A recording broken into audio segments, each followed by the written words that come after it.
Welcome back to the Real Mr. Mom. Seeds.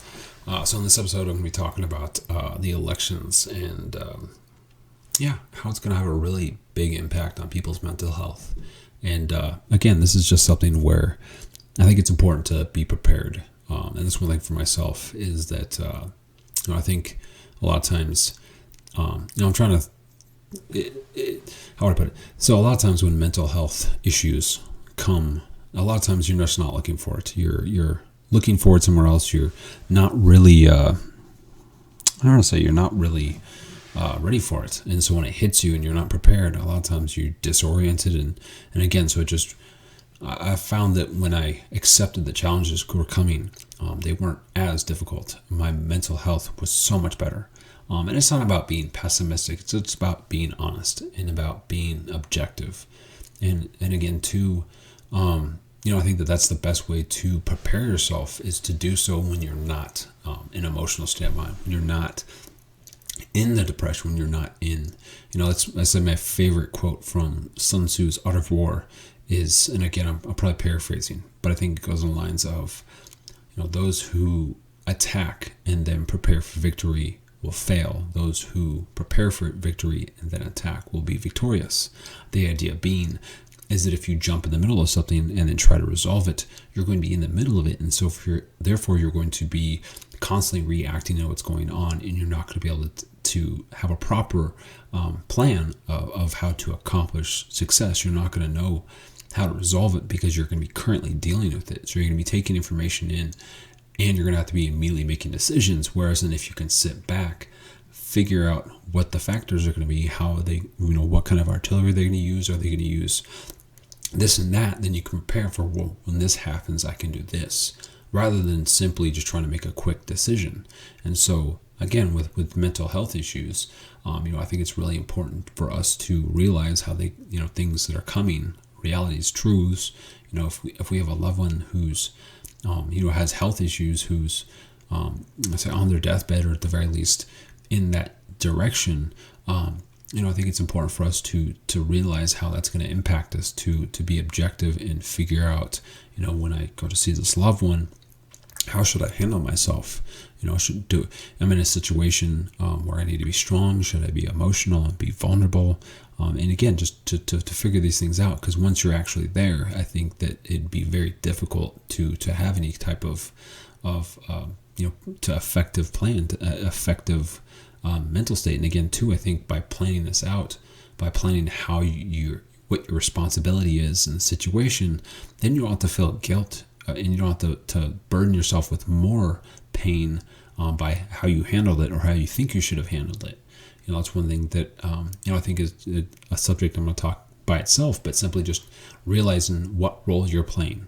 So, for example, involving my children, my role as a parent, as their parent, is essentially to be a wall to absorb any kind of negativity that can affect them. Obviously, there's a point where they have to make their own decisions and there's consequences. But for example, something, and again, this is me preparing for challenges. So when my wife and I were preparing for the adoption of our daughter, that was one thing I did differently opposed to many other things that were struggles in my life that still are struggles in my life. But one of the things I did was I remember thinking to myself of all the negativity that can happen, not being pessimistic, but simply being honest with myself, simply being aware of it. And again, too, in a clear, non-emotional event, I remember thinking to myself that by doing this, I would say, making my wife and myself and my family vulnerable to pain. And then I thought about the sources of this pain. I thought that my family could intervene. They could say things. They could misunderstand. They could want to control how it was done, or what we named her, all these things. So I thought about those things, and I thought about how that was a real possibility. And then I thought about the biological father's family, and how they could cause problems. They could suddenly change their mind, this and that and the other. But as I thought about all these challenges, I identified anything that could go wrong, anything that could cause us pain, like somebody intervening in delaying the adoption or preventing it or whatever. And then again, too, even after the adoption was finalized, they could potentially, again, constantly be berating us for this and that, the other, trying to control involvement with her or whatever. So I thought of all these factors. And then the thing that kind of calmed me down was when I thought about how that's what you do for your kids. If my sons were in the same situation, I would do anything and everything to protect them and to make sure I was the one sustaining the challenges, and I was the one sustaining the struggles and the pain, and preventing them from essentially being hurt. And so that's one thing that gave my heart peace, because there were some challenges that took place before and after the adoption, internally with just with external sources, with families and family members, and again too external family members, that caused some struggle, and some stress for my wife and myself. But ultimately, it really didn't depress me. The adoption, and it didn't affect me negatively. I didn't associate, why are we doing this? Why are we adopting her? She just caused it. I didn't ever have those feelings. But a big part of it, I think, too, had to do with the fact that before any of these events had actually taken place, I had identified what could go wrong, and I had identified why I was making that choice. And so because I already had that valid answer that gave me peace, again, when struggles took place and I start feeling worn down and feeling like, why is this happening to me? I'm trying to give someone love. I'm trying to give her a family. I just kind of went back to, this is why I had made a decision. This is what I knew I potentially could go through, and I accepted it. And so just me already having that sense of peace, whenever something gets brought up involving that, whenever any potential negativity gets brought up, my heart gets calmed because I already have that sense of peace built into place. And so, I think it's really important for people to prepare for the storm. And so, again, as I got distracted, the election is coming up. And again, I think we're less than 2 weeks away. We're 2 weeks away. And there's a good chance that a good chunk of the country is going to be very upset. And again, just based on the conversations I've had, and if you look at the media and social media, all this stuff, there's a sense of, if we don't get the right, if our politician doesn't get elected, then it's all hell's going to break loose. It's going to be the end of the world. There's going to be, it's going to be hopeless. And again, so if you look at the reaction people are having to, if my person doesn't get elected, that's the description of depression. It's thinking that the world's going to come to an end, and thinking it's hopeless. That's the nature of depression, is to make you think that you can do nothing to change it. You can do nothing to better the situation. It's that sense of being tied to a railroad track and the train's coming. And the thing is I'm saying that might be true, but you might be able to derail the train. You might be able to redirect it to a different track. You might be able to grab that knife that's next to you and cut the rope. Those are the things that we need to be looking at right now and preparing for. Because the fact of the matter is, this train's coming, and it's important to get ready. And again, this isn't pessimism, it's just the reality. And so I think it's important for all of us to think about these things. What did I put? Oh, well, I even wrote down the same metaphor. Pretty smart guy. All right, two step. The first step. Okay, the first step is to take. The first step is to taking. Again, sometimes I get confused in my own writing. The first step is to take control of your mental well-being. Is to identify what you can control and what you cannot. So, like I said, there's the problem is we cannot have our happiness, our mental health, be contingent on the actions of others. Now, granted, our mental health can be impeded, it can be affected, but it can't. And I said it shouldn't be. I shouldn't say can't. It shouldn't be controlled, because again, it's again a metaphor I would use for the mental state and how you can think, especially when you're putting your mental health stability on the action of others, is that's like you being like the pilot of a plane, and you're asking why the flight attendant is, why aren't you fixing this problem? And it's like, well, you're the pilot, you're the one in control. And so there's a certain sense of literally, it really is. It's somehow you have this out of body experience, and you literally don't see the controls in front of you. You don't see the fact that you're the one in control. You actually legitimately think there are other people in control of you. And you see this, every day. There's a video that I don't know if it went viral, but it was this actress who had somehow gotten, I don't know if she got lost or just happy accident, but she had gotten surrounded by a bunch of Trump supporters, and I think they were part of a parade or something.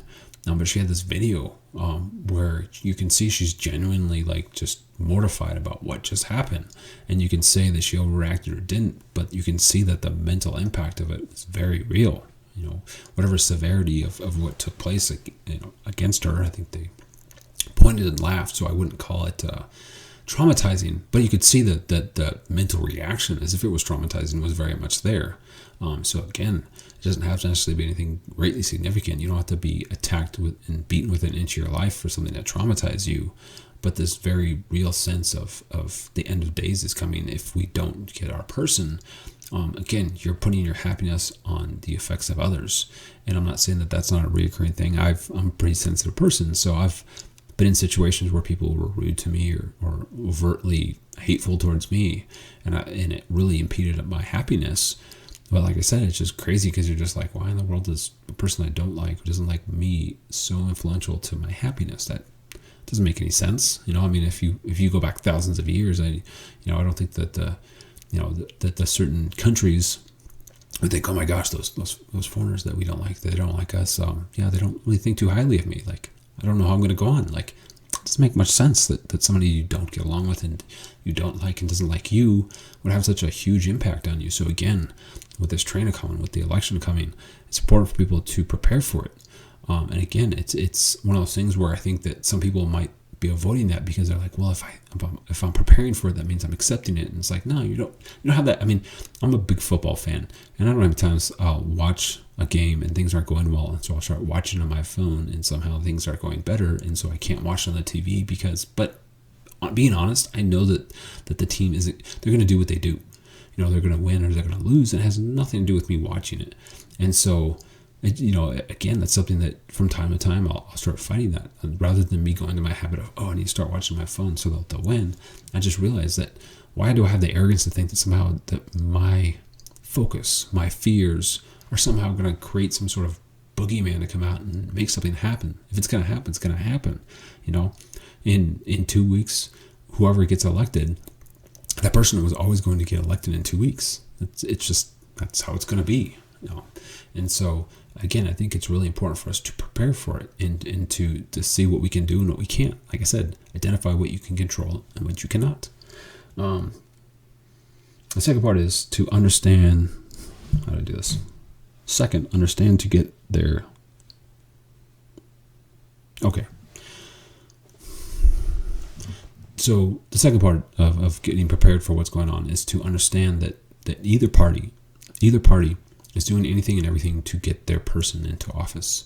And so that's another thing, is to focus on, so all this negativity, all this doomsday, the world's going to come to an end, satellites are going to fall out of the sky, and we might as well just go, live in the woods. It's very possible that down the road, for whatever politician, that might actually be a reality.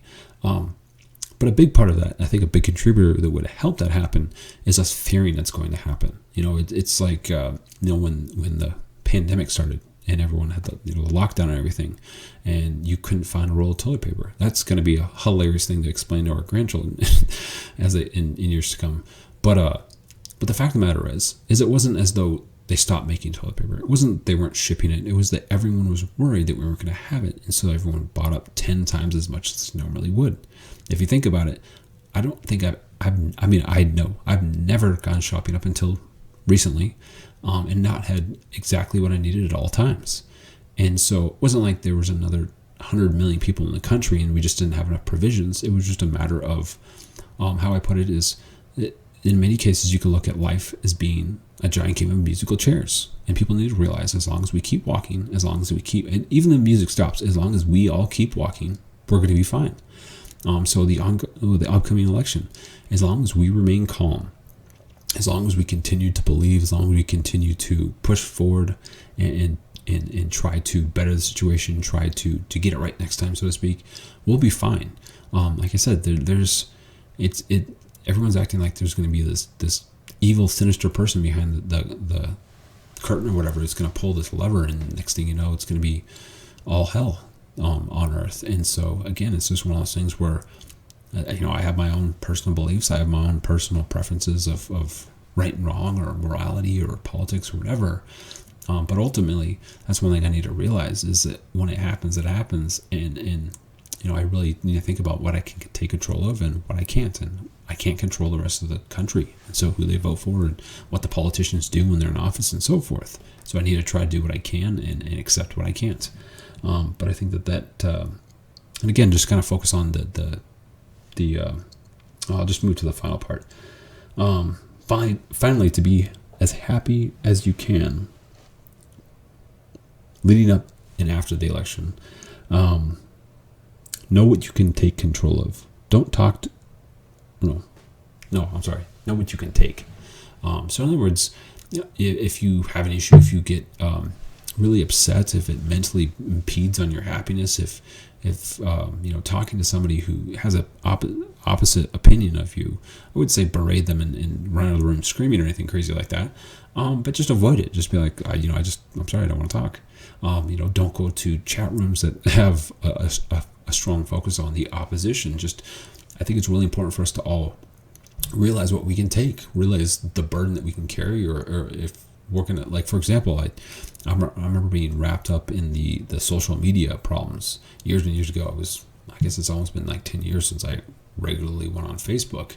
But that was the thing, was that there's a point where I'd be reading these stories and this and that. And one thing to remember, unless you're there, you don't really know what the full story is. Either side of the political aisle, whatever, any conversation. Unless you're physically there, chances are that there's something being removed, or there's a little bit of light that's being removed from the story to make it seem more sinister. So that's one thing. And then two, unless you're in a position where you can actually change something, unless you're in a position where you can right or wrong, this negativity isn't going to do you any good. I think it's important to be informed, but there's a difference being informed and having too much information.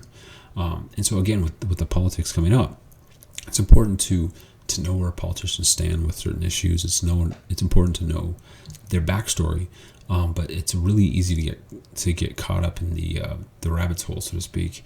And it's important to not follow or go too far into the rabbit's hole, because it's one of those things where, like, unless you're part of an investigation, what good is it? Even if you do legitimately find the aha moment, this is you can't argue against this proof, blah, it doesn't do you any good, and it doesn't do anybody else any good for you having this quote unquote answer, because again, unless you're in a position of power, they can actually change something, and you have a key to a vault that you can never get to. There's no point in you spending your entire life getting a key that you can't actually use.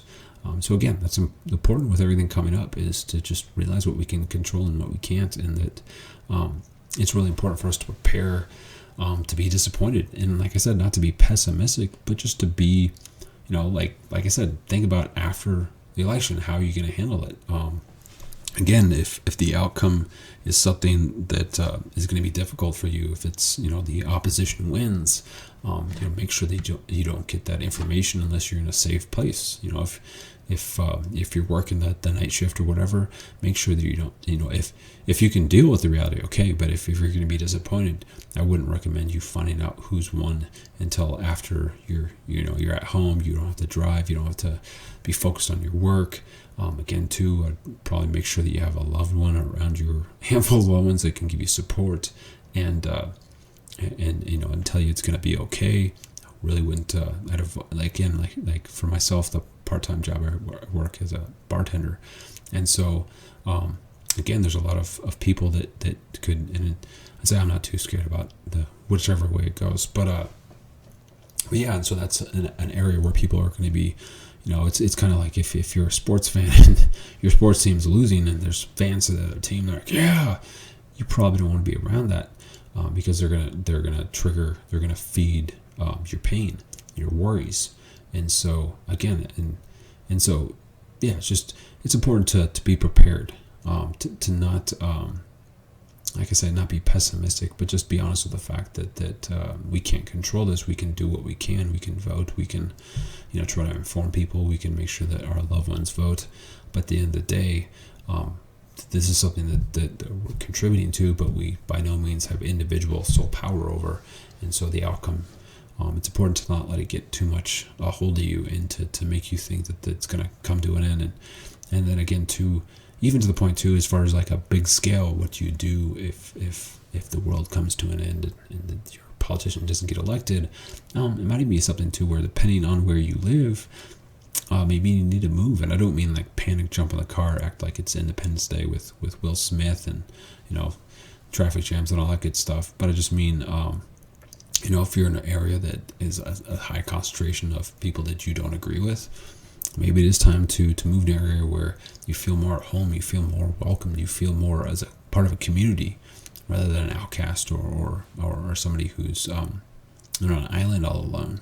But these are just legitimate things where you can take control of, like I said, and just identify what can you do to better your surroundings and make you more apt to be successful, be more apt to not let the new norm or the old norm that's continuing get you down.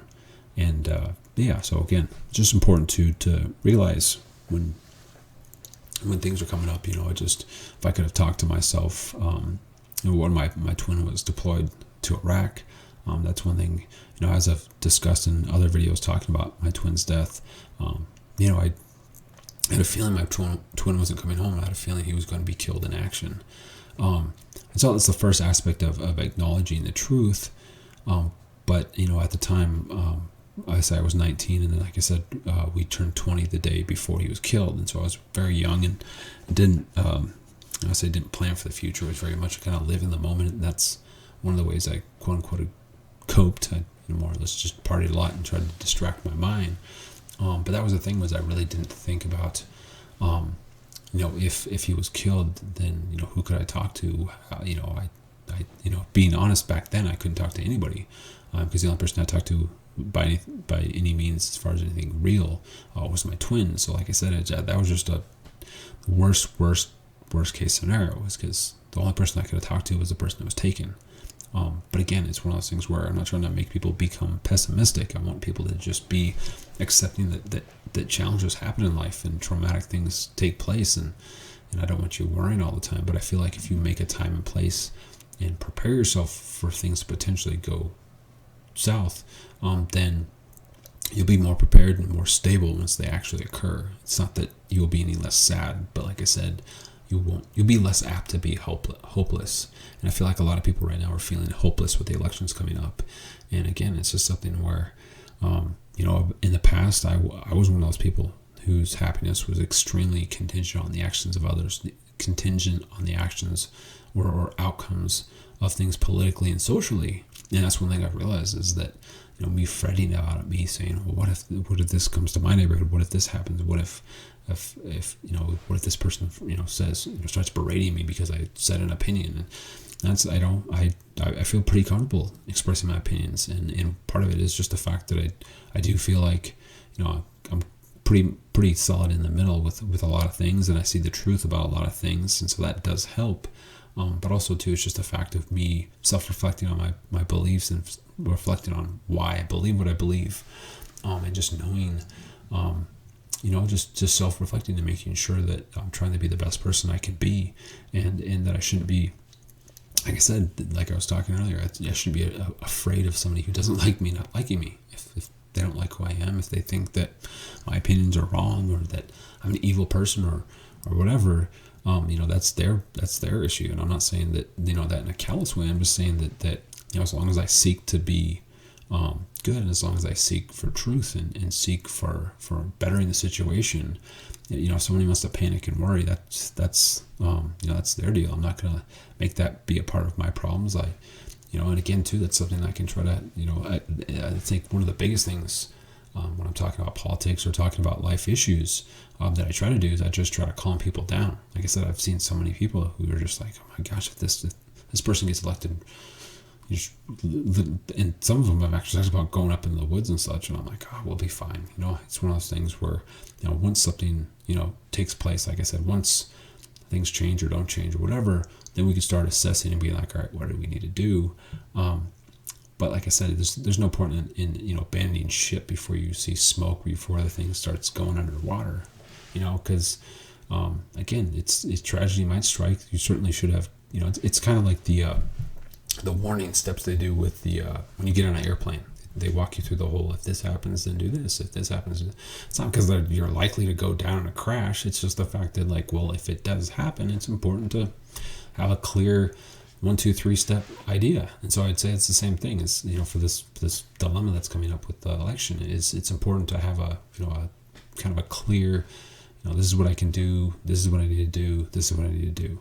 So that if it does happen, if the say worst case scenario in your world takes place, you're ready for it and you're in a much better place. And again, too, it's, that's one thing I've learned about trauma and my depression, is that the sadness doesn't get me down. Me being sad because my twin was killed in action, me being sad that he was killed, the day after our birthday, all these things, they don't get me down as far as, like, they don't make me depressed. It's what makes me depressed is how it affects the rest of me, how it makes me feel hopeless, because sadness and hope and hopelessness aren't the same thing. Sadness is just, the tears in your eyes. It's the just the missing them and such. But the hopelessness is that thinking that somehow you can't live life without them, that you can't be happy without them. That's the hopelessness. That's the thing that really kills you. So again, it's, whoever wins the election, it's just really important to realize that you can be sad, you can feel, you can emotionally react, but it's important to not feel hopelessness. It's important to not give that outcome more power than it already has. But as always, good luck and good night.